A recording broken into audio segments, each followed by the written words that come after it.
Welcome, welcome, welcome, welcome to another Rise and Thrive, where our goal is to help you to rise from just surviving mode and thrive. And so this is our Financial Friday. Woo, woo, woo, woo. Oh yeah. Financial Friday. And so our goal is to get our grinders engaged so that you can live a life of financial freedom. Yes. Yes. Money don't tell you where to go on vacation. You know, Yeah. you decide where you want to go, and then you go. But your money don't decide where you want to go.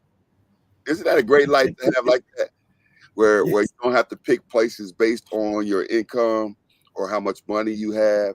That you can just pick a place where you want to go because that's where you want to go. Yeah. You know That's a what I good mean? feeling to have. That's always a good feeling to have. Yeah. And in that way, you can enjoy life a little bit easier.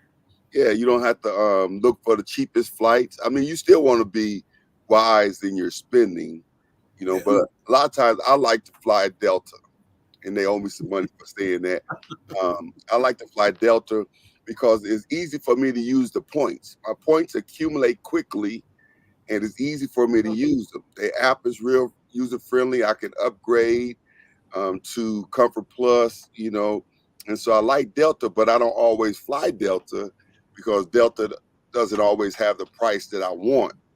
And so being able to have financial freedom, you can go where you want to go and fly who you want to fly and stay at the hotel you want to stay at and accumulate your points and enjoy the service that you like. There are certain hotels that I like that the service is good and their beds are comfortable. I'm very picky with mattresses. And so having financial freedom where you can just go where you want to go and fly where you want to fly, and it's a great feeling when you say so. Yes. It is a good feeling. I also too like Delta. I think I like Delta. I want to say I use American often. I think I use American more often than not. And I think Delta. I can't even tell you which one is better off the top of my head. Do Delta got the individual screens inside all the back the headrest? Well, it depends on what flight you're on. So depends on what plane you're on, because they all the planes. I end up flying American a lot too, and I think that's probably because they have a lot of flights out of Milwaukee, and United as well. But it depends on the plane, because sometimes I can leave Milwaukee and I can have a a television in the back of my seat, and then I get on the flight coming back, and there is no television. You know, I mean, no Yeah, I don't. screen. You know what I mean? Yeah, And there are some flights I can get on, and they have a plug right there by the seat where I can plug up and charge my phone. But then some flights don't have it, and so it just depends on the plane, I believe, that they're using to transport you at the time. But it's okay. all about financial freedom. No Yeah, stress, no strain, no struggle. Ain't that right? No yes, stress, no stress, no strain, no struggle. Being able to just not be wasteful with your money, but be able to have money so that you can make the choices that you want to make. yes. And the fun part about that is if we was to if we had to go downtown, let's say we gotta fly out of town, or you have to. But wouldn't it be better if you had the money that could afford it versus you saying, let me see what I can do. Let me see how I can maneuver what I got to make it work versus the person who's saying, let's just go, right? The emotion is still there, but the stress of trying to make it work isn't there because you have enough money to back up what you want to do. So I agree with you. It's not about being able or not able to just make it happen. It's the stress that goes along with that. Yeah, yeah, And if we can reduce the stress that goes along with doing stuff, because like I said in the beginning and now, life happens. Life always gonna happen. But when we have those emergencies, it's better that we have money already set aside for the emergencies versus us not having that money set aside. And now we're jumping through all these hoops. We're putting ourselves behind even more than what we may be just to try to make it work. okay. And that's important because oftentimes what we don't really realize, and I say this, correct me if I'm wrong, all right, but I say this all the time. This is what I've learned, that when you're in a financial situation, you either have to increase your income or downsize your living. Yes. There's no in between. Yeah, there's one. Yeah, and so if you don't have enough to do what you need to do, then you either need to increase your income or downsize your living. And a lot of times people don't want to increase their income. I mean, they want increase, but they don't want to increase their income by doing what's necessary to increase. Because, last week we talked about a lot of quick money things that you can do. But none of those quick money things that we talked about last week are things that you can watch. I say Gunsmoke all the time, but we in the younger generation, they don't know what Gunsmoke is. Do you even know what Gunsmoke is? No. You don't know what Gunsmoke is? I think about YouTube. I think you say like YouTube. Like if you say YouTube, I'm like, oh, okay, cool. Well, Gunsmoke is an old school show that my grandmother and them used to watch, and then I end up watching. But whatever the new show is nowadays, I don't know what the new show is. A couple years ago, it was Power, Empire. But Empire. So the point that I'm making is, many people want to be able to sit back and enjoy watching television and just relaxing in their home, but yet they're struggling financially, and they don't realize that there are certain seasons in our lives, and in some of those seasons, we may have to pick up an extra, job, or we may have to do some of those, quick money things that we did in those seasons. It doesn't have to last forever, but the goal is we have to be able to stack that cash so that we have it. And it's not, a lot of times when people get extra income, like income tax is a perfect example. The average family doing income tax, they get their income tax and it's gone before the month is over. You know what I mean? Yes. And so that's money that you literally didn't know that was coming. You might have knew you would have an income tax, but you didn't know the exact amount until they did your taxes. But that money can literally be put up stacked on the side, and even if that's all you did and took that now and began to use that, you won't make a lot of money on $3,000 or $5,000 as far as interest and things of that sort. But that would be a nice start, like if you took it and you bought you a CD with it, by next year this time, it'd at least be worth more than what it was, right? Yeah. Yeah. And so getting that, you said it earlier, get that mindset, and I've learned this. I saw it on a video. I don't know if it was the one Deacon Boone posted or not, but I never will forget it. He said that, I'm just gonna say it, our African Americans have a definition of happiness is spending money. And so in order for them to feel happy, they spend. And so, that's a mindset. We have to redefine, what happiness is. Happiness for me is seeing them digits in the bank, being able to look at that statement and seeing that money right there, even though I might want something. When we talked about, the different things we've talked about so far that caused me to decide to wait for getting another vehicle, I'm really glad that I did, because now we're targeting some other things to pay off, and I'm getting ready to start a business now so that I can be able to fold a vehicle up under the business, where I can still end up getting me another vehicle, but it would come up under the business, and the business would be taking care of it. You know what I'm saying? And so, but I wouldn't be on this road if it wasn't for Financial Fridays. Re-educating myself and changing my mindset. Yeah. You agree with me?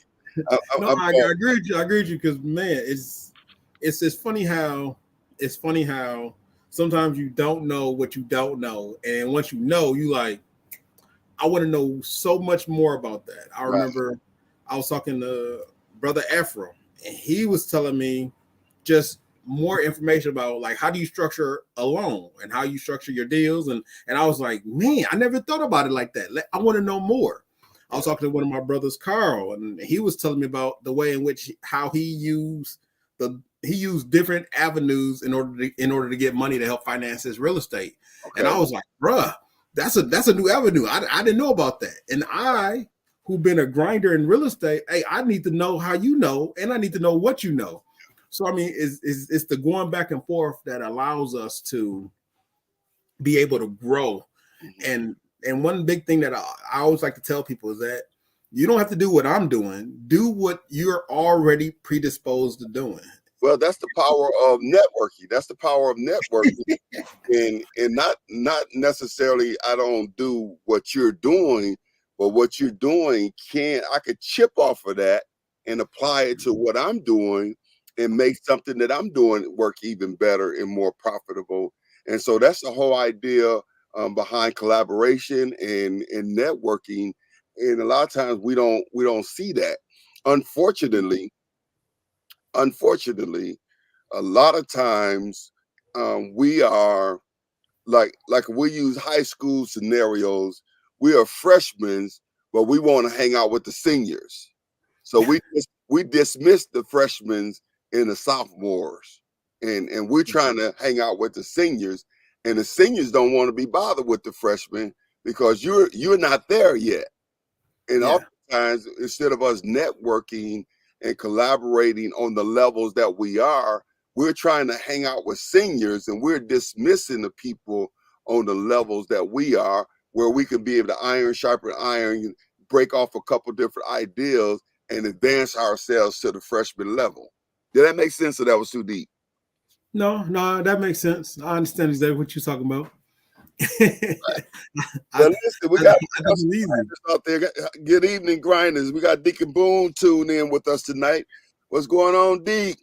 And we got Tiffany Thomas. Good to see you. Not see you, but thank you for being on here to Financial Fridays, where our goal is to help you to create financial freedom. Nice. And so tonight we're talking about work week. We're talking about, being willing, and the key word is being willing to supplement your income to get to that next level or get to that next place. And a lot of times, when I talk to people, when I suggest that they would do something like that, they dismiss it right away, even though they're in a financial position that they really need to. You know what I mean? But they would dismiss it right away. They ain't working on another job. They ain't trying to work no more. But they don't understand that sometimes in a certain season that you're in, that's a good option.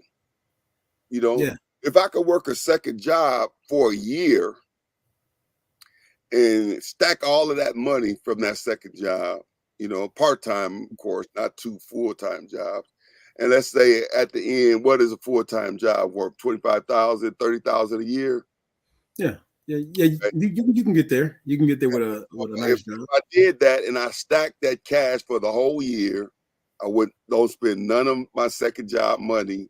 At the end of the year, having 30,000 in the bank, and then being able to now leave that full-time job and then explore some other options. That's a great position to be in. Yes, it is. You know what I'm saying? Yeah. Well, listen, we're talking about work week. We're talking about work week tonight, and the importance of doing what you got to do in the season that you're in. And so, your best days are always ahead of you. And so it don't have to be forever. Yeah. But you got to be willing to do what you got to do in the season that you're in, because you don't have to struggle and strain and suffer through waiting for things to get better. Sometimes you have to be more aggressive and you have to attack it. Somebody say approach the enemy before the enemy approaches you, right? Yeah. So we're talking about work week. We're talking about, taking a different look at and changing your perspective about options. All throughout Financial Friday, that's what we've been talking about. We've been talking about different options. We talked about options when we're using coupons, options going to food pantries. We talked about options with using CDs to save money, money market. We talked about, we really, in a nutshell, been talking about all the different options that you have to move forward to a place of financial freedom. And some of those things may not have been your cup of tea, but I know we unhit something. We unhit something that you can do. And then last week with that, quick money. What do we call it? Fast money? Quick money. Quick money. Yeah. Quick money. That quick money is so much you can do. However, it means that you're going to have to sacrifice maybe some things that you like. You're not going to be able to lay around the house and watch TV. When you watch TV, somebody told me years ago, when you spend your time watching TV, you're literally watching the people on TV get paid. Because they get paid to be on TV. Right? Right? I never thought about it like that. I never paid to be on TV. You ain't getting paid to watch them. You literally watching them get paid. So listen, it's time for us to get up off the couch and stop being a spectator in this thing called life and become a participator. And the whole idea of grinding, when you say a grinder, tell us again your definition of a grinder. So a grinder is a person who works diligently in a single pinpoint focus to become the best at what they're doing. So if you're a seamstress, you're grinding to become proficient at what you do. Then you're grinding to become effective at what you do. Then you're still grinding to make sure anything that deals with seaming or sewing that you know about and that you can use that to your advantage and you can help others because you're the best at what you do. Okay, now let's throw a little monkey wrench in there because you said something to me the other day. I think it was yesterday. You said something to me that really caught me, and we ain't had time to talk about it because you had an appointment you had to be at. Did you get there on time? It was raining, so I was about 5 minutes late. All right, okay, all right. But listen, this is what you said. You said that there was a difference between a grinder and a hustler. Yeah. Oh, no. I say that all the time. Okay. I think that is the best part about what we do. And I think that's one of the best things that I talk about when I was talking about it and I was trying to teach it. I think hustlers have the ability to do a lot more than grinders. Grinders can go deeper. Hustlers can go more horizontally. So if you think about the difference between a hustler and a grinder, a hustler can spread off and do 10 different things, and they could be proficient at 10 different things. But a grinder is going to drill down, and they're going to be the expert in that one field. Okay. So that's the difference. That's why a lot of hustlers have grinder friends, and a lot of grinder friends have hustlers. Okay. Because I may be covering just financial literacy, but I may have a hustler who's a friend of mine who did financial literacy, real estate. He's doing stocks and bonds. He's doing Uber Eats and he's doing Uber Drive. He got DoorDash on his pocket. He did 2 Lyft services. And I may ask a question like, 1, how are you doing that? 2, how do your time schedule look? 3, what is your work schedule? Because I know mine. Mine is I'm doing this and then I'm doing this and I got this course. Their work schedule is I got these 5 things in the morning, I got 2 more at night, and I got 4 more things going on. Okay. While they're juggling all of that, I'm focusing on being proficient and being an expert at what I'm doing. Okay. So even though it seems like one may be better than the other, unless you know who you are, it's always good to be who you are. I'm a grinder, but Hey, my hat's off to a bunch of hustlers out there. Self-pedaling. You trying to stay in the safe zone. No, because you heard the term jack of all trades and master of none. Oh yeah, Okay, that's a hustler. yeah, that's a hustler. Okay, well, that's not a good thing, and I'll go even further than that.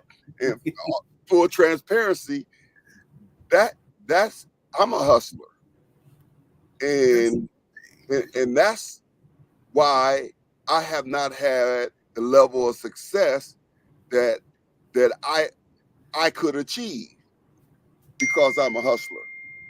In that, I'm doing a lot of things across the board that bring in several things, and it's sustaining my life and helping me to go forward. However, with a grinder, when the grinder goes deep, what the grinder taps into, in totality, can really equal or surpass all of the different things that I'm doing. Now, I'm not saying now that we shouldn't have multiple streams of income, but I am saying when you're a hustler, when you're doing this, and this, and this, a grinder had time for his family. A hustler, it's gonna be hard for a hustler to have time for his family. A grinder will go get his car washed, but a hustler, they have a little hard, ain't got time to get his car washed. So there is a difference there, and I think the vantage point would be that a grinder, once they go deep and solidify a certain field of expertise, and then branch out and begin to build and have multiple things, I think that way is more profitable than because each week I'm hustling, you know what I'm saying? But what happened when I get older now? I don't want to run like that no more. But with a grinder, you want to establish that thing, and that thing is residual. That thing is it's coming while you sleep. It's coming while you sleep. So anyway, that's my take on it. That's my take. Then, what was the initial reason for starting this podcast? I love it. The initial reason for starting this podcast was that as a pastor, I saw many other people in our church struggling financially, and they had enough just for them, but they didn't really have enough, and so I saw different habitual things that people were doing that they may or may not have been aware of, that was causing them to waste a lot of money. And so when I connected with James, and I found out that he was very good when it comes to money, like he said, he's a grinder. We started it on a 90-day challenge. Yes. We had a 90-day challenge, and we said for 90 days, every Friday, we're going to teach you something about finances. So at the end of the 90 days, we would have financial freedom. And the 90 days ended, but James wouldn't let it go. So I don't know what day we on now. And so we might be doing, because we got a book coming out next month. Yes. Supposed to be this month, but it's going to be next. It's coming out. And it's coming out. It's how to make six figures. Yeah. Is that the name of it? That's the name of it. How to make six figures. How to make six figures. And then we're going to be talking about that on Fridays. We're going to be going through that. And so I don't know if Financial Fridays is ever going to end, but that's how we started. Did I say that all right? Yeah. Mark Burns said, can you be a grinder hustler? Okay, a grinding hustler. Now, I like that. Yes, we're going to adopt that. I don't care what James say. We're going to adopt that, because that's where I'm going now. I'm a hustler, but I need to be a grinder for more stability in establishing things that are going to be, residual, that's going to passive, that's going to keep, while I'm sleep is going to be making money. And so, yes, I'm a grinding hustler. That's what I am. Yeah.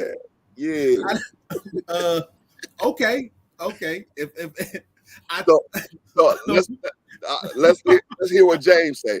James, I want you to give me your honest opinion. Uh, he asked the question: is there a grinding hustler? So what's your take on that? And don't be scared to answer neither. Oh my goodness, no. I think but hold on now. I do want to say this in honesty. So you could be a grinder and then move to another field, but you can't be a grinder hustler because that means that you're digging deep in multiple areas all at the same time. And the difference about being a hustler and a grinder is that if something don't work for a hustler, they'll switch up and start doing something else because that's not moving. To be a grinder means if something's not working, you finna dig deep, break up the hard rock, and you finna keep grinding it out. That's a grinder. Okay, hold on. Now that's very good. That's very good, and I do agree with that to a certain extent. However, because I am a hustler, I am through Financial Fridays, the things that I've been learning is I've been learning a grinder's mentality. So I don't have every area of my life as a grinder, but I am working now as a result of Financial Friday on a grinding area that I am going to grind. I'm going to stay in there with that, and that's going to be what I'm going to do, even though I'm going to still have my other hustles going on. So I'm a grinding hustler. That's right. Yeah. I think it's easier for a grinder to switch into a new field that may seem like they're hustling because like once you master a field or once you it's like planting. Once I plant a tree and that tree is growing, I can go and plant another tree. Right, and I agree with that. I would agree and cultivate that. That doesn't mean And the grinder would have multiple streams of income because he would have multiple things that he's grinding out, but he establishing those things, thing by thing, where a hustler has multiple things going on. But with the multiple things going on, a hustler does have the capacity to establish one thing that he's grinding out. Wait a minute, hold up now. Mr. Effort had a question on there. He says, what he said? Can a grinder develop a hustler's mindset? Yes.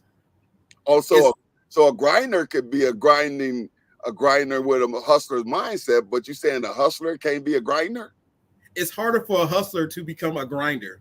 Okay, I agree with that. That is hard because I want to move from one thing to the next thing because that's how I go. So I do admit that it's harder, but it is possible that a hustler can be a grinder. I mean, that you can be a grinding hustler. Yes, it is very possible for a hustler to dig deep and become a grinder. It's a lot easier for a grinder to move because a grinder is going to stay in the field until it is cultivating. That's right. Once whatever they're grinding is cultivating, they don't have to stay there. So they do have the option of starting something else. But whatever they start, they probably going to grind again inside whatever they're doing. So it's easier for a grinder to get something started, leave it and say it is good, and then start something else. Right. It's a lot easier doing that. Yeah, because a grinder going to establish it, and they're going to put in place systems. Correct. Yeah, in the system, because that's what we learned throughout the Financial Fridays.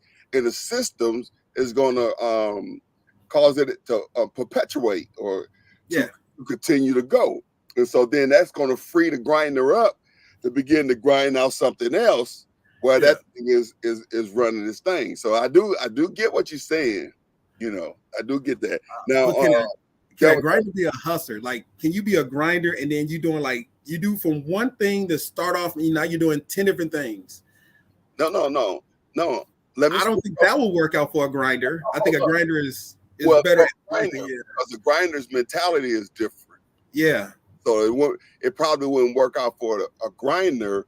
But the question is not the grinder. The question is, can it be a grinding hustler? And, Oh no. and so watch this now. I'm saying that if I'm doing 5 different things as a hustler, I can decide that one of those 5 things that I'm doing, I'm going to grind out. I'm going to stay with that thing until it establishes a system while I'm still hustling with them 4 other things. Yes. Okay. In that regards, yes, you can be a grinding hustler. Yeah. Back to me. You know, it's rough hustling after a certain age. That's what I'm talking about, Minister Pfeiffer.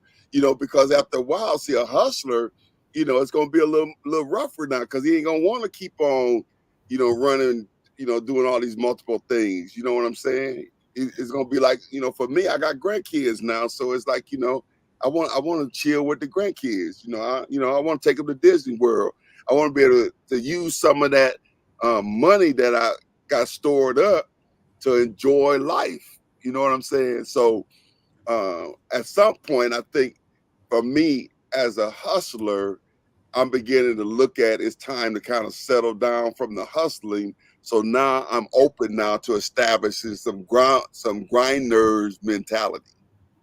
Actually, I just came across this one thing that Brother Ephraim just put down. So Ephraim said, what if a hustler hired grinders in each hustle? Okay. That is the funniest thing I've heard because somebody has already done that. His name was Thomas Ford. Thomas Ford was famous about a question that he answered because they said they was asking him like, well, how fast can your vehicles go? How good is your tire pressure? What kind of engines are you using? Is your frame able to do it? And Thomas Ford said, I don't need to know nothing. I just need to know the right people who have all the answers. Yeah. And then he pointed to his staff. And I'm like, that's a hustler. That's a hustler who was like, you know what? I don't know nothing about aerodynamics, but I know a dude who studied his life on aerodynamics. Okay. You answer that question. I don't know a whole lot about financing, but I'm gonna hire a dude who can do all of my bills and can make everything work. I'm gonna hire that guy. Okay. And I wholeheartedly agree. A hustler with multiple things, multiple, he got his fingers in multiple things. He can hire a grinder for that one, for those 3, another one, and then because a grinder just likes grinding. It sounds crazy. So now watch this. Watch this. Let me bust your bubble right now. Let me just bust your bubble right now. You just define a grinding hustler. The hustler himself don't have to grind, but he can get grinders to establish his hustles. Watch out. I'm just gonna leave it alone. Okay, fine. That's a grinding hustler. Okay. If a hustler hires grinders in each of his hustles, he's a hustling grinder. Okay. Yeah. He's a grinding hustler. Yeah, he's a grinding hustler. I think that's a new one. I got to write that down. Yeah. I'm gonna pose that. Are you a grinding hustler? I'm gonna use that definition too. Yeah, and that's important though, because every hustler ought to develop a grinder's mentality, even if he doesn't grind himself. He got to value grinders so that he able to put grinders in the places that he need in order to be able to be profitable in those areas. I'm gonna use that. You think I'm joking? I'm gonna write that down. I'm telling you, because like I say, I know I'm a hustler, you know, but I know in this season of my life I need to be a grinder. And you know, I have certain people in my life now. I didn't realize it, that I asked to do certain things that is not my forte to do. You know. Yeah. Now let me say this. Tiffany, I want to thank you for, you know, continuing the Financial Fridays and then. But listen, why don't you all do us a favor? Let's go a little deeper tonight. What we're talking about tonight. First of all, do us a favor and like and share. Why don't you like and share for us tonight?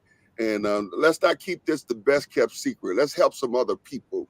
There are some people out there that's looking for financial freedom, and their answer could be very well, or I would say their answer is Financial Fridays. All right, rise and thrive, because we our goal is to cause you to rise up out of your survival mode and thrive. And so tonight we're talking about the importance of doing what you got to do in the season that you're in. And so doing what you got to do in the season that you're in. And we talked about last week, quick money. All right. Different things that you can do to make quick money. And we've emphasized throughout the Financial Fridays the importance of stacking that cash and creating a different mentality. So hopefully most of you all who've been with us are working your budgets. Most of you all who's been with us have either started a CD or you're working on a CD. Most of you who are with us either started your money market or you have looked into a money market, that you're taking the information and you're applying it to your life and you're beginning to see results. Remember what we say, little increments, little increments, little increments. So tonight we're talking about work week. About work week. So if we're going to grind, or hustle, because the work week almost can be a hustle because it's not necessarily long term. It could be temporary. But I'm gonna leave you alone about the grind and hustle for tonight. Don't worry, it's gonna come back up. Yeah, we really gonna talk about it. It's gonna come back up. I know it is. I know it's gonna come back up. And so let's talk about work week. So we talk about work week, but we talk about the importance of doing what you have to do, whether it's getting a part-time job or a different type of job in this season of your life. It doesn't have to last forever, but in this season, being able to increase your income or stack some cash so there's no stress, no strain, no struggle, it's important to begin to look, broaden your perspective when it comes to work week. Talk to us about work week, James. Okay. So, like all things, I want to say hello to all my grinders and now hustlers. All right. So this is Rise and Thrive, and I want to make sure that I am taking the time out to say, hey, y'all, this is Financial Fridays. We're going to talk about a work week. Now, we're not talking about your job or anything like that. We're particularly talking about the additional income and how much you need in order to get things done. Okay?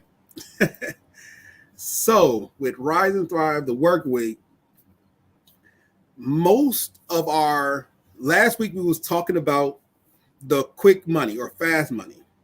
If you notice, throughout the entire time we've been on Financial Fridays, it's been about it's been a formula to how we should structure ourselves, and then it went in how to decrease the amount of money we spend.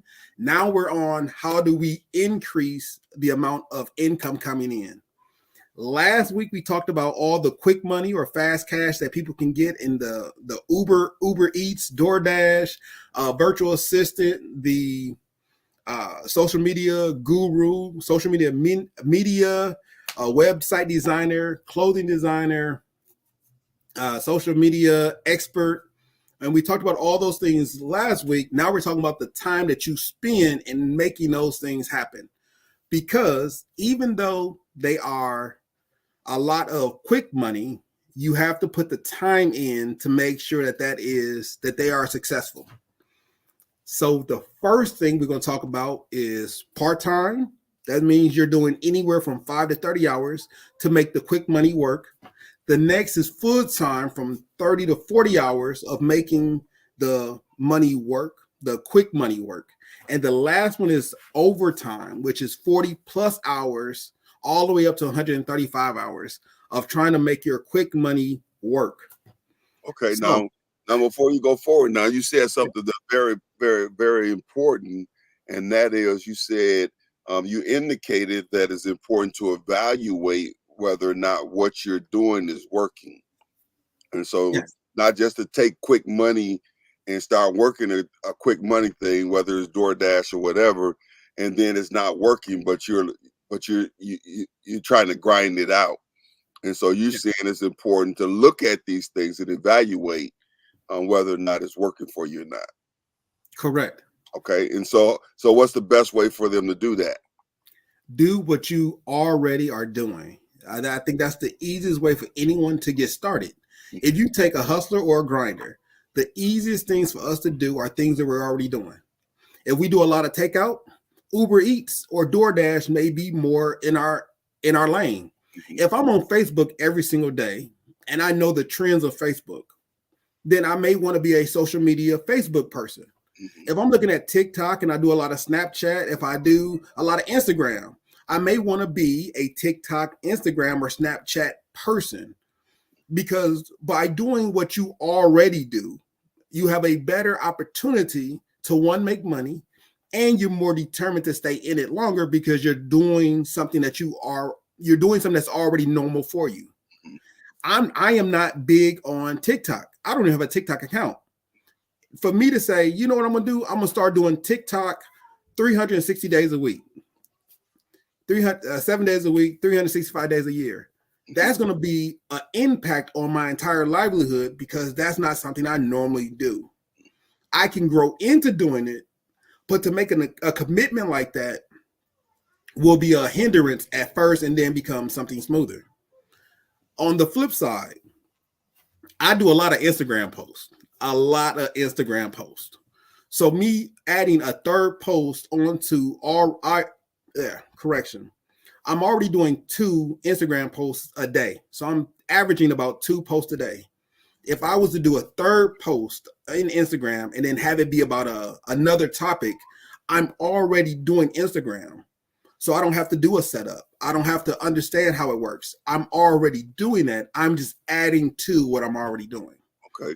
All right. So if you're a grinder or if you're a hustler, the best way to get started, is to do something that you're already doing and you're just adding to. That way you have the longevity built in because you're already doing it.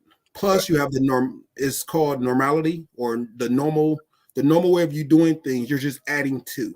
Right. Okay. So it's a lot easier to get started. Okay. All right. Well, come on. Let's talk about these hours that you're working. You laid them out there, and 5 to 30, 30 to 40, 40 to 135 hours. Lord. Yes. All right. Let's talk. The reason why I laugh at that is because I'm gonna get to overtime and people are not gonna like that. So I got it in red. Okay.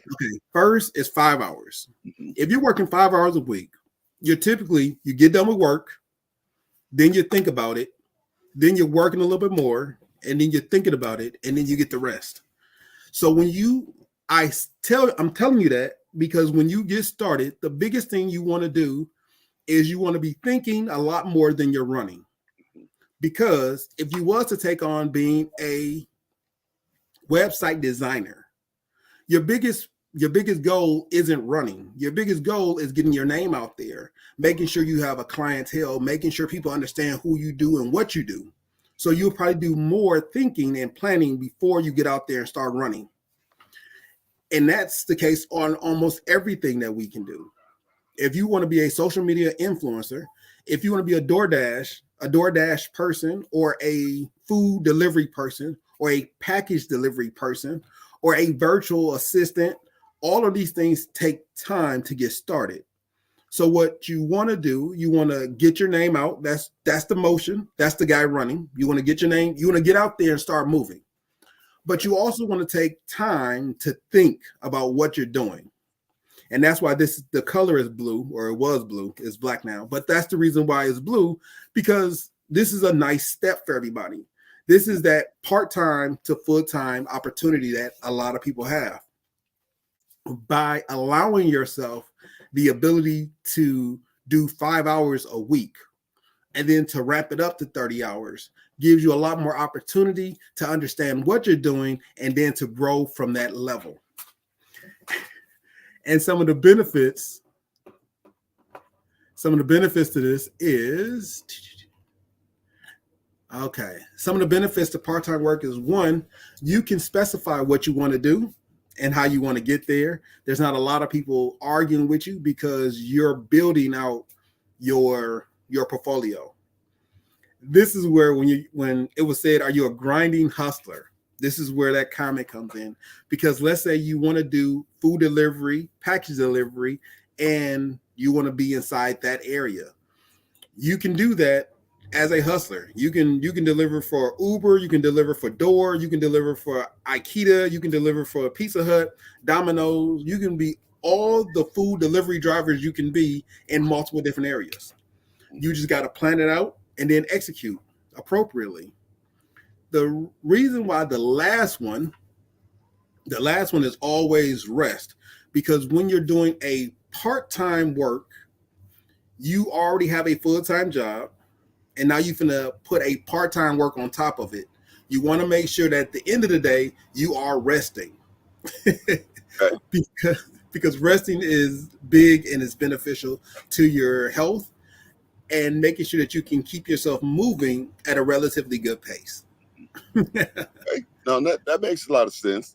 To me, it does, and that's important to understand that too, because a lot of times we just go through the 5 hours, the 30 hours, and just go through them and not really realize that there is a formula, or, there is a certain thing that's happening while you're going through there, even to the degree that we are more intentional about why we do something and why we need to rest. Now, I have a big challenge with that. Oh, that thing came up again. I have a big challenge with resting.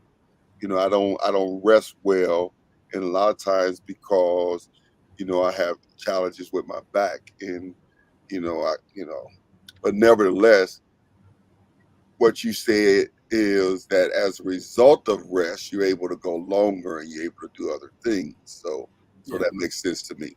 All right. The ability to rest gives you the ability to recover. The ability to recover gives you your strength. If you take the strongest man that you could ever find and he couldn't go to sleep, he will crumble. Okay. And you can take a medium-sized guy, whoever you can find, and allow him to rest. He can work all day, rest, work again, rest, work again, rest. We call that a regular job. And that's what we want to make sure that we're in the process of doing. All right. So if you do pick up postage and you are delivering a lot of stuff, and this is on top of your full time. I just want to make sure I reiterate that.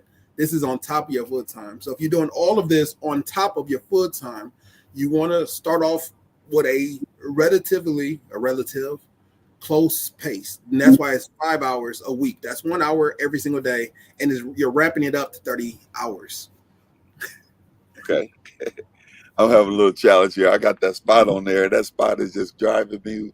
I don't know what I don't know what that is right there. Okay. All right. Very good. Very good. Let's see if there's any questions in the chat. And so, hey, Jesse is tuning in with us tonight on our Financial Fridays. Tiffany says yes. Rest. Yeah. And rest is very important. And I'm definitely not saying that it's not. Rest is very important, because I know when I don't get rest, I can be very irritable, and so I do know rest is important. Let's continue to go forward. I'm gonna go off screen for a minute, and then I'll come back. So go right to your next one. Okay, will do. Okay, everybody. So when you're looking at part-time, once you ramp up the part-time, now you're at full-time. And I want to make sure that everyone understand that when you go from your part-time, when you go from having a full-time job and now you're doing full-time work, your biggest goal is to sleep and rest. That is your biggest goal. And if you don't do that, you'll be sleeping in the bed and you'll be hoping that you can rest. The goal is not to sleep and hope for rest. The goal is to sleep and be in rest.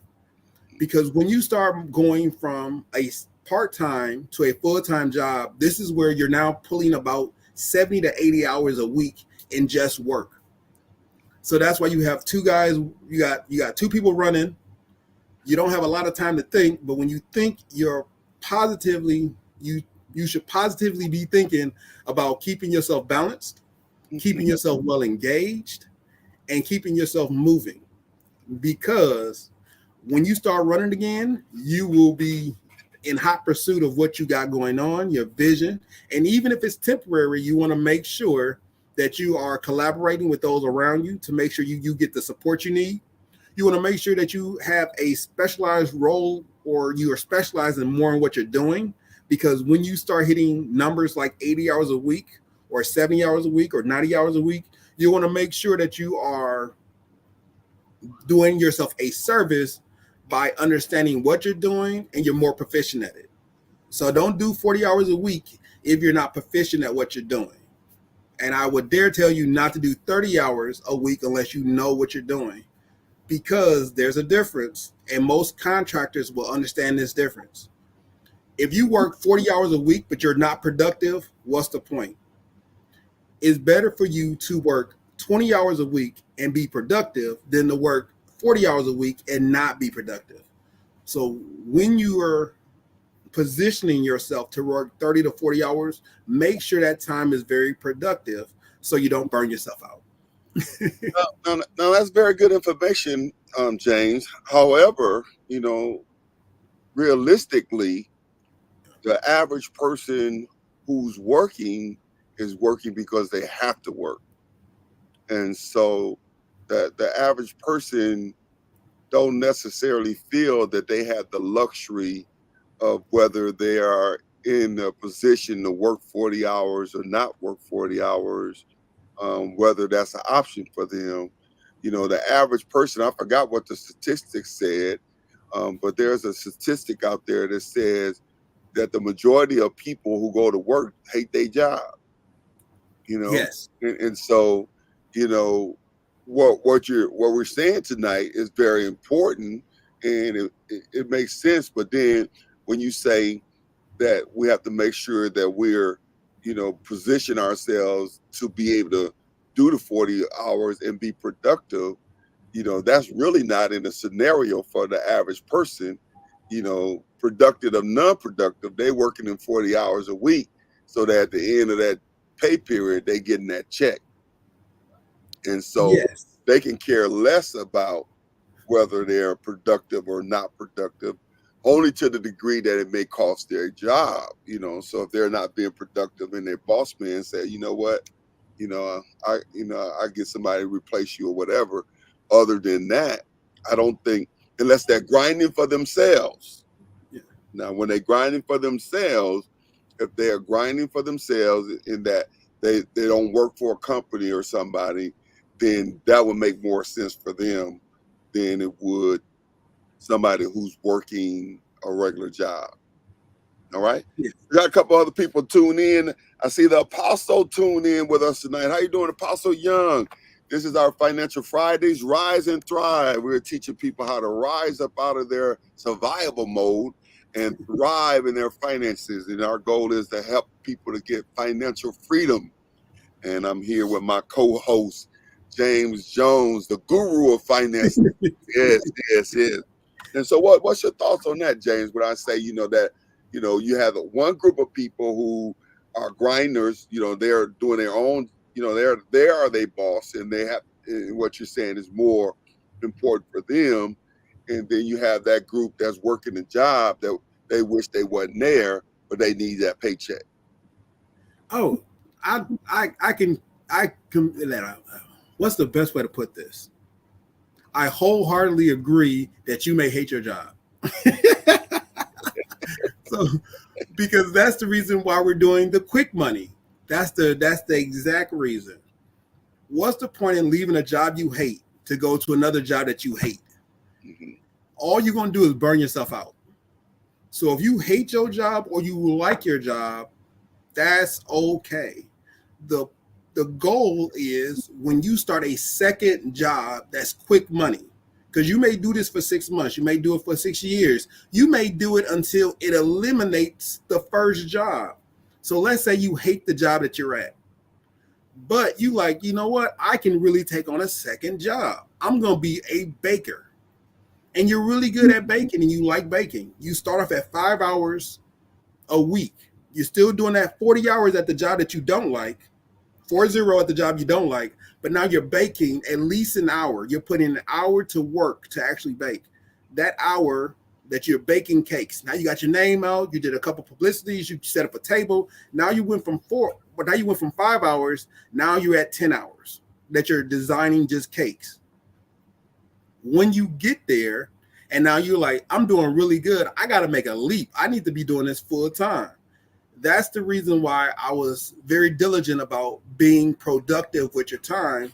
Because if you got to work 40 hours for somebody that you don't like, for a company that you're not in alignment with, when you take your quick money or your side hustle or your second grind, I want you to be caring about it and be passionate about it. That way you can deal with it. That way you can stay in longer. So if I didn't say that correctly, I want to make sure everybody knows this is on top of that job that you may or may not like. No, you said it correctly. Oh, gotcha. I'm just putting that other spin on there, and I'll go even further. Mr. Effort says the Gallup says 85% of the people hate their jobs. 85%. 85% of people that work hate their job. But let me take it a step further. It's not that you're not saying it right. I'm the advocate for the other side. Oh, gotcha. And now, from my experience, there are people who are very gifted and talented at, you say, baking, and they're very passionate about it.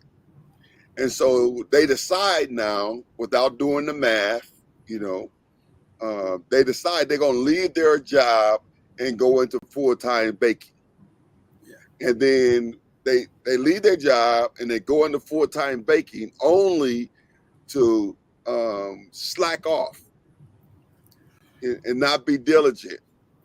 And then now they are in financial trouble of losing their vehicle or their home or whatever because they don't have the income coming in that they did on that job.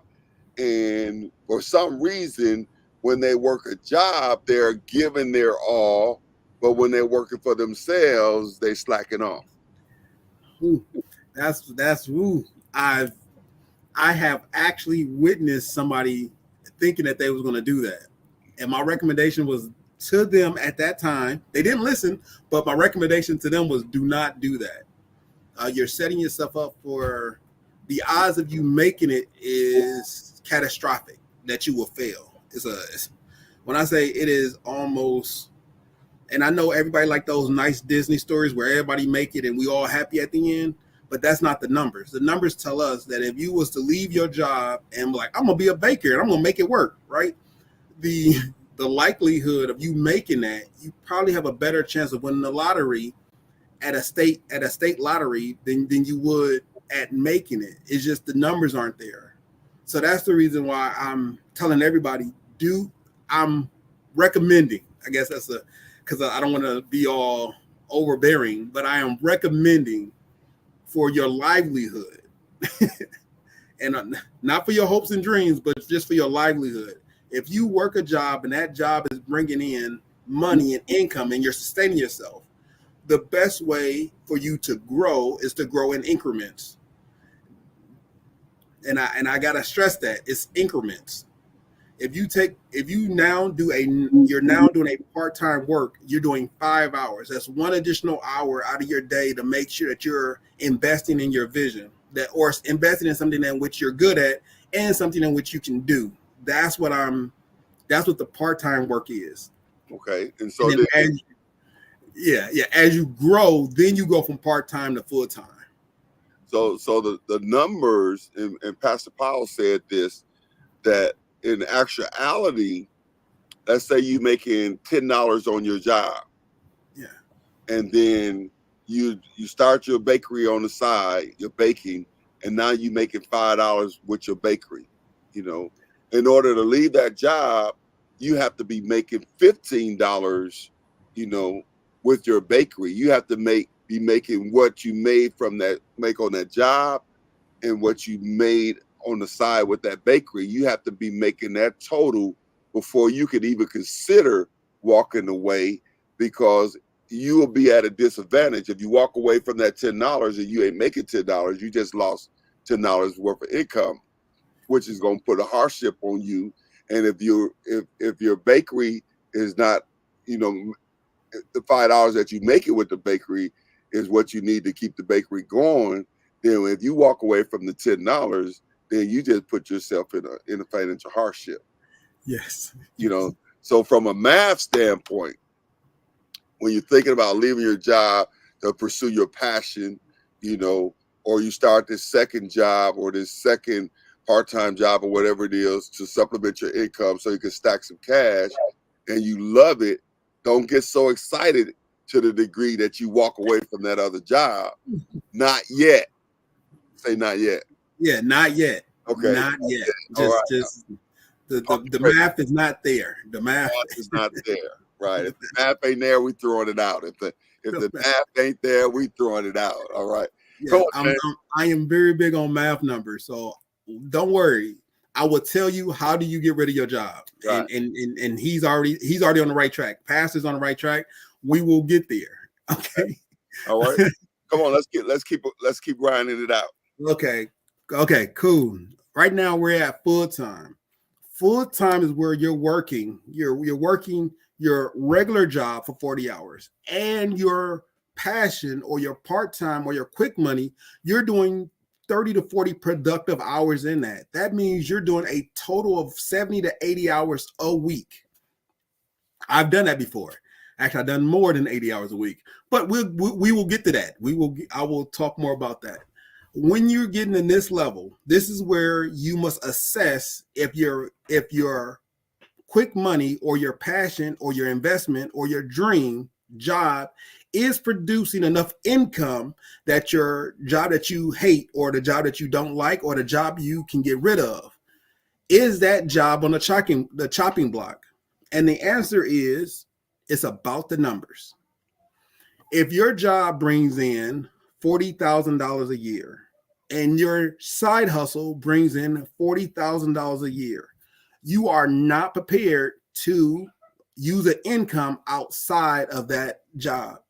Your side hustle needs to bring in about 1.5 or 150% more. So if your side hustle is running $60,000 and your regular job is running $40,000, that's when you can start putting your job on the chopping block to being eliminated. I want to make sure I get that out there because I'm like, ooh, it's a number. It's an actual number that is calculatable. And once you hit that number, put your 2 weeks in and keep going. Right.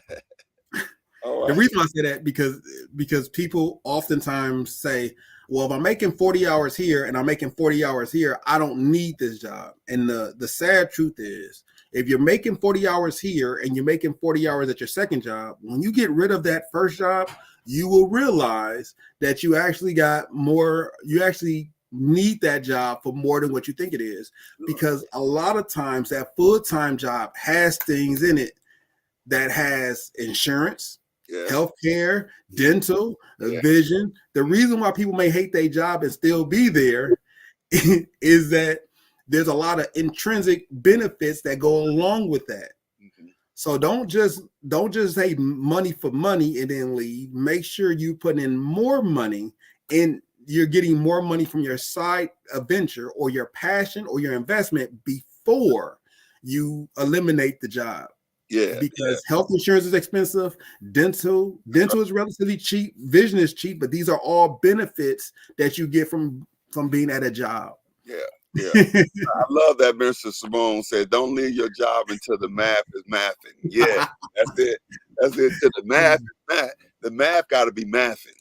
You know? Now, going back to what you're saying, you got 40 hours and then you got 40 hours and then you leave your job. I mean, that's easy math. You got 40 hours and 40 hours. That's 80 hours. So you got 80 hours worth of income coming in and you leave your job and now you only got 40 hours of income. You just lost 40 hours of income. Yes. Yeah, and so that's easy math. Yeah, the math got to be mathing. Yeah, and unfortunately, sometimes I was guilty of it too. So let me just put a claimer in there. When you're making $36,000 a year, right? Because I think I was making like $36,000, and then additional income started flowing in. Guess what? Sometimes happen. Now it happened to me. It may not happen to you, but it happened to me. So let me tell you the caution. That income becomes regular income. like I was making 30. Now I got this additional income. it's just one big pot. Right. And now I'm utilizing all of that money to sustain myself. Mm-hmm. I'm utilizing all that money in order to furnish what I got going on. And it's not really divided. It's more like I get this from the job, I'm getting this from my secondary, and these are all the bills I'm paying. This is what we're doing, this is where we're going. Mm-hmm. And if that is to happen to you, you want to make sure that you are actually taking note. How much is this job putting in? How much money am I actually utilizing? How much is this job covering? So when I say the job typically covers your insurance, it typically covers your dental, it typically covers your vision, it typically has a retirement plan built in, it typically has a death policy built in. If you don't know these things, you gotta read the numbers and say, okay, well, my health insurance is through my job, the job that I don't want. The dental is through the job that I don't want. So when you start making those moves to separate one and to cancel out the job that you don't want, you got to have a dental plan in place. You got to have an insurance plan in place. You got to have vision in place. You should have death benefits in place. So when you remove this job, you can still live life. Mm-hmm. Now, when that job left, I mean, dropping about $30,000 is a hardship. You don't know until you like, where did this extra money that I had left? Well, it left with the job, right? And then you got to scramble yourself back together again, because now you're not working 80 hours, you're back working 40, but you're working 40 hours on something that you want to do, and now you have the opportunity to expand. Okay, and I will talk more about that in the last slide. So that's good. That's good, because the whole idea tonight is to help people to understand the importance of doing what you got to do in the season that you're in. And a lot of times people don't want to take an extra job. A lot of times people don't realize when they do have extra money coming in, if it gets incorporated with your regular spending money, you don't see that money. And it's important that we be conscious of that and very intentional. We already said it early on. We have to give our money an assignment. You got to give your money an assignment. There has to be a reason why you're accumulating money, Yes. And so that's so important, because most of us, if not all of us, at some point do that. The money that right now, I struggle with the money that I do save. Like when I go and choose where I go buy gas at, and I save, a certain amount of money by buying gas at this place. Well, maybe it's only $10 or something. I don't see that money, or I go to the store now, I'll ask about coupons, or I'll check and then I'll find a coupon that gets some money off. And then, I don't see that money. You know what I'm saying? But I'm trying to get to a place where I'm purpose when it comes to the money that I do save, small or large, that is showing up somewhere else, that I'm able to track it and say, okay, this money is growing, and it's growing because I'm using coupons, because I'm being careful where I buy gas at, and taking advantage of the different things that I've learned. And so now that's on a small scale, but that happens on a large scale too. You go and you get somebody drop, you get your taxes, and then all of a sudden they get incorporated with everything else that you're doing. And at the end, you don't have no tax money, and you don't have, you unused it in your regular living. It's the same thing happen with other windfalls that come in. You get a windfall that come in, and all of a sudden you get an extra, 10 grand out of somewhere. Somebody, leave it to you, or whatever the case may be, and then it'll get infused with your regular money, and then it's gone, and we can go on and on. So I think most of us do that, but we have to discipline ourselves and become more conscious of a desire to stack that cash. I get Lady Bird make me a shirt, stack that cash. But you are telling the truth, Pastor. You are definitely telling the truth. We as a body of people, because I don't think that I'll just be flawless up here. I wasn't flawless when I first started. I'm not flawless now. Everyone makes mistakes. So, and I'm not telling you that you have to be flawless. I'm saying give your money an assignment. That's not saying you'll be perfect. It means you'll give your money an assignment. Yes, you may make a mistake and buy a cheeseburger. Don't worry about it. If you're mindful about what you're doing, you will see the difference in what you're doing through consistency. Yeah. Okay. Listen, McKnight is joining us tonight. How you doing, McKnight? Listen, welcome to Rise and Thrive. We are Financial Fridays, where we are rising up out of our financial slumps, and we are thriving in financial freedom. And so we welcome you tonight. We're talking about the importance of doing what you have to do in the seasons that you're in, and sometimes that means taking on another job or taking on a part-time job, or being more diligent in your personal your own business, as a secondary thing, because you can have a business as a secondary job to your regular job, but being diligent in that secondary business, and being purpose, looking at, okay, what can I do to grow my business? How can I increase my customer base? How can I tap into more? How can I bring in more through my business? That's the same thing as those hours you're talking about, right? And how you structure that, because the bottom line is, you're saying make sure that we're being productive, and we're not just doing stuff just to be doing it. Yes. Come on. If the math ain't mathing, we throwing it out. we throwing it out. All right. Stack that cash. Come on, James. What we got left? We got about. Yep, we got one more. We got one more slide. Okay, everybody. Now this is where you want. This is where you don't want to be. Oh, you going to the red slide? Yeah. This is the red slide. Now, if you're in this position, I am warning you. If you have a full-time job and you're working over 40 hours, and when I say over 40 hours, you can work as high as 135 hours. That's literally 168 hours make up a week. If you minus 35 hours, you minus about 32, 34 hours, you'll be at 135 hours. It's just math is mathing. Okay. So the most you can probably do in a week is 135 hours. If you work in sun up to sundown, you will burn out. And when I say burnout, I mean you will burn out fast. You're gonna crash. So if you do this, if you have a full-time job, you leave your full-time job to work another full-time job, you leave that full-time job to pursue another passion, I'm telling you, that is temporary purposes only. I do mean temporary. That's like driving on the freeway with that spare tire that everybody know that is a spare tire. That is temporary purposes only. All right. Now, can you do it? Yes. I see people on the highway all the time with a temporary tire trying to go 80. But is that proficient? Is that what they need to do? No. They need to get a new tire. So I'm telling you, if you have or you're working a full-time job and you're supplementing that with another job and you're working over 40 hours, make that a temporary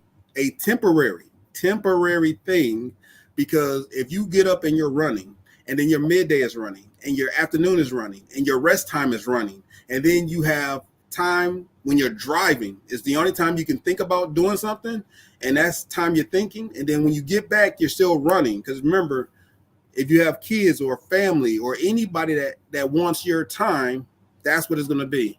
So when you get to the end of the day, you're thinking about resting, and you're thinking about when you rest, you're thinking about when you sleep, because when you sleep, you'll be able to rest.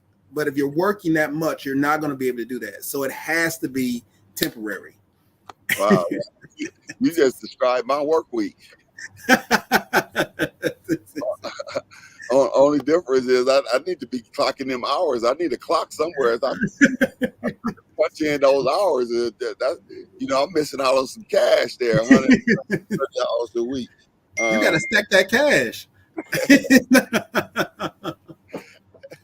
Well, listen, that's I do that ouch. I'm just gonna say ouch, because I run like that and I'm not getting paid like that. So I need to make some adjustments. But y'all heard it. I see Brian tuned in. What's up, Brian? Welcome to Rise and Thrive. Yeah. We're excited that you're with us tonight.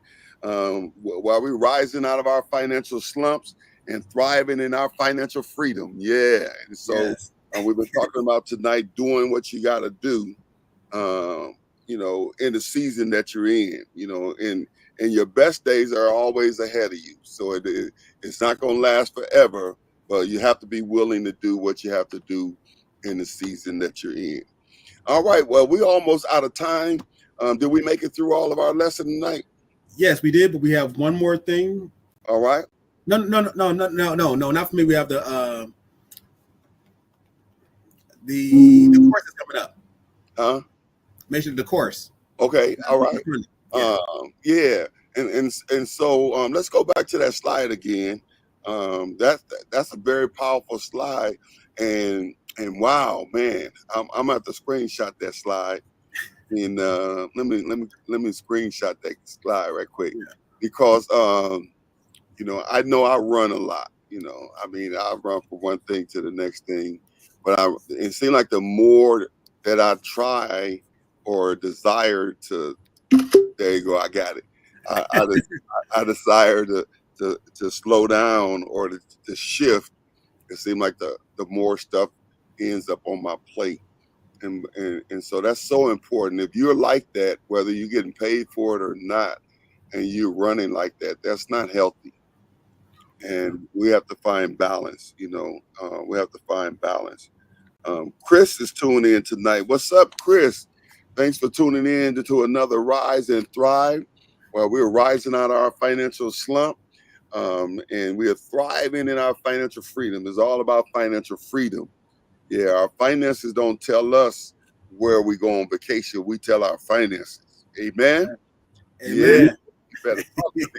You better talk to me tonight. So tonight we've been talking about the importance of doing what you have to do in the season that you're in, because there is a way. The Bible said there is no temptation taking us, but such is common to man. It said God is faithful. He would not allow us to be tempted, tested, or tribulation or trial above that which we're able to bear, and he always make a way to escape. And so you got to know that. You got to know that it's important that whatever situation you in is not the end, and there is a way out. The small increments, but your best days are ahead of you. All right. Well, listen, we're about out of time. But before we leave, I definitely want to introduce to you or share with you again on next Saturday, the 23rd of March, is going to be our Beyond the Walls Business Network. And the Beyond the Walls Business Network have been presenting these workshops every fourth Saturday for 6 months. And this is going to be number 3, I believe. And they have done some very powerful workshops. The workshop is $25. It includes a workbook and lunch. And we've been talking about a whole lot of different things. And this Financial Friday, Beyond the Walls Business Network, Saturday 23rd from 9 to 3, we're going to be talking about funding your dreams. And so a lot of times you have businesses that you've started on the side, but you have not figured out a way to fund them. And a lot of times people use their own funds to fund their business. And sometimes because they don't have the funding, they can't expand their business, and their business becomes a hobby. And so this Beyond the Walls Business Network workshop is going to be about bootstrapping and fundraising strategies. And so you want to be part. We have Darwin Moore is going to be with us. He is a financial strategist and a speaker. And I'm telling you, he did a cameo appearance on one of our workshops. And Lady B and I have been using those tips that we learned, and it has really changed our lives. We got rid of 2. Well, we didn't close the accounts, but we paid 2 credit cards off, and a substantial amount using his idea. And so he's going to be our workshop leader. And so you want to make sure that you're at this one, and plan to be there the whole time. Don't be making a cameo appearance. Plan to be there. I don't know what you have to do on that day, but I'm telling you, the information that you get, if you put it to practice in your life, and whatever you leave it to do is not going to be substantial to what you're going to receive. All right. Yeah. Amen. Amen. Well, this has been another great Rise and Thrive. So, what's some of your closing comments, James? I did want to add to that. So if you do pay off a credit card or you pay it down, do not close it. Okay. The reason why you don't close it is because you still have credit history. If you close it, you lose all that history. So all that time you spent buying a bunch of stuff and then paying all that stuff down, if you close your credit card account, you lose all that credit history. So once you raise it all up and you pay it down to zero, or you pay it down to $1 or $2, you want to make sure that you keep it at a very low rate. But you keep, as long as you keep it open, you still maintain that credit history. So it's really good that you did not close it out. So keeping the account open, does that mean I have to use it? Not necessarily. So most of the time, when you say use it, if you're talking about I gotta buy my groceries once every 6 months with the credit card to keep it active, yes, that's what I'm saying by using it. Okay. But it has a lot of benefits that I can go into next week because we're about to run out of time. But it's a lot of benefits to keeping your credit cards open. Okay. It's a lot of benefits. Awesome. Well, listen, I pray that you all who have been tuning in, you can always go back and look at some of the previous broadcasts.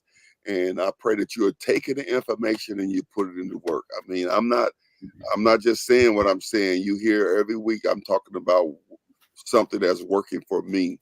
And so I'm on my way. And when we begin to talk about making 6 figures next month, I want to be positioned. To make 6 figures. Now, with the information that's coming out on the Making 6 Figure book, James, do you believe I can take that information, and if I'm diligent, that I'll be able to get 6 figures by the end of this year? Yeah. I mean, the guide is there to be practical. Is there to be a very practical guide. How do you make 6 figures? Well, this is how you make 6 figures, and it's all math. It's math based. Okay. So you can take this and you can give it to a teenager. You can take it and give it to a preschooler. If they know how to do math, they can look and help you get there. Now, the reason why I say that, because kids are highly intelligent, and if we just allow them to utilize their skills properly, we can see how well versed they are with technology. So we I like those suckers. You know what I'm saying? I like kids. I like kids. And you when you say that, you're saying that the practical information is user friendly. Yes. And so the biggest thing is you just have to do it. Yeah. Okay. Yeah, but when I tell you that, it gotta be a commitment. It can't be something like, oh, it didn't work in the first month. It's not designed to. It's designed to change a mindset, and that mindset is how you do math to make money. That's pretty much. Now, I'm gonna see if she can throw that up there right quick. We got 3 minutes. I'm gonna see if she can. I just sent her the book cover. See if she can put that book cover up there. And whet the appetite. We're gonna whet that. That's gonna be. Dude, I'm trying to type now. All right. So, what's your closing comments? I wish for all y'all, I wish for all of us to understand financial literacy and to do what we have to do, even if that is to become a grinding hustler or a hustler that grinds. Okay. All right.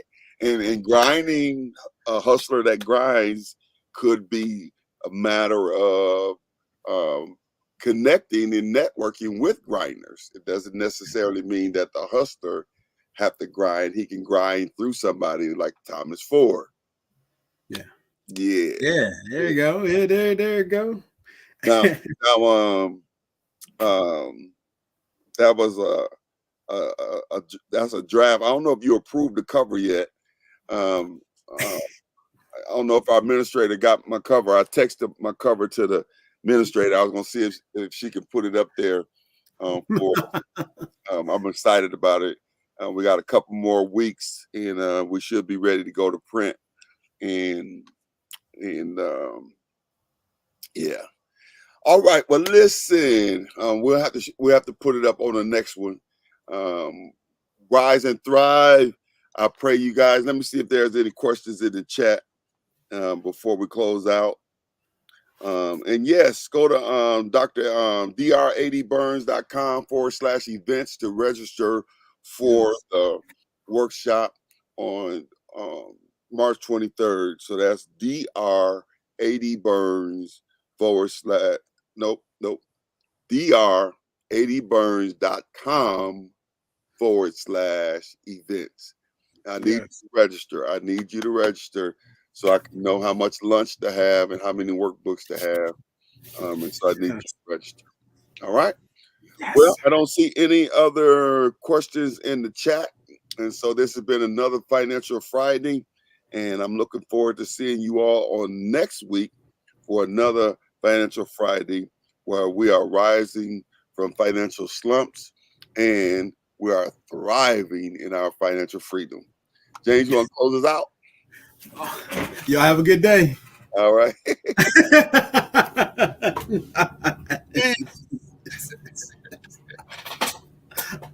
Oh.